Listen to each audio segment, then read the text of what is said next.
പ്രായപൂർത്തിയായ ഒരു സ്ത്രീ തന്റെ വിശ്വാസത്തിന്റെ ഭാഗമായി സന്യാസ സഭയിൽ ചേരാൻ തീരുമാനിച്ചാൽ അതിൽ അതൃപ്തി പ്രകടിപ്പിക്കാനല്ലാതെ നിയമപരമായി തടയാൻ മാതാപിതാക്കൾക്ക് അവകാശമില്ല എന്ന് കേരള ഹൈക്കോടതി.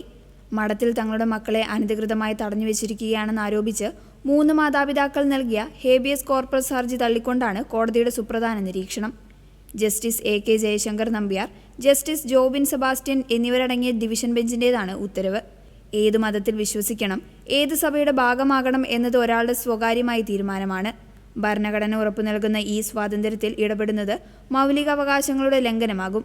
പ്രായപൂർത്തിയായ മകൾ ദൈവവിളി സ്വീകരിച്ച് സന്യാസം തിരഞ്ഞെടുക്കുന്നതിൽ മാതാപിതാക്കൾക്ക് വിയോജിപ്പുണ്ടാകാം.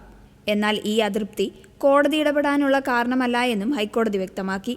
മക്കളെ നിർബന്ധിച്ചാണ് മഠത്തിൽ താമസിപ്പിച്ചിരിക്കുന്നതെന്ന മാതാപിതാക്കളുടെ വാദം കോടതി തള്ളി. പോലീസ് നടത്തിയ അന്വേഷണത്തിലും പെൺകുട്ടികൾ സ്വന്തം ഇഷ്ടപ്രകാരമാണ് അവിടെ കഴിയുന്നതെന്ന് വ്യക്തമായിട്ടുണ്ട്. വ്യക്തമായ തെളിവുകളില്ലാതെ ഹേബിയസ് കോർപ്പസ് ഹർജികൾ നൽകുന്നത് ശരിയല്ല എന്ന് കോടതി ഓർമ്മിപ്പിച്ചു. പ്രായപൂർത്തിയായവർ സ്വന്തം ജീവിതത്തെക്കുറിച്ച് എടുക്കുന്ന തീരുമാനങ്ങളെ ബഹുമാനിക്കാൻ കോടതികൾക്ക് ബാധ്യതയുണ്ട്. പെൺകുട്ടികൾ മഠത്തിൽ തുടരുന്നത് നിർബന്ധം മൂലമല്ല എന്നും സ്വതന്ത്രമായ തീരുമാനപ്രകാരമാണെന്നും ഹൈക്കോടതി കൂട്ടിച്ചേർത്തു. സഭയുമായുള്ള ആശയപരമായ വിയോജിപ്പുകൾ വ്യക്തികളുടെ സ്വതന്ത്രമായ തീരുമാനങ്ങളെ മറികടക്കാൻ ഉപയോഗിക്കരുതെന്ന് കോടതി കർശനമായി നിർദ്ദേശിച്ചു. വ്യക്തി സ്വാതന്ത്ര്യത്തിനും മൗലികാവകാശങ്ങൾക്കും മുൻഗണന നൽകിക്കൊണ്ട് കോടതി ഹർജി തള്ളി.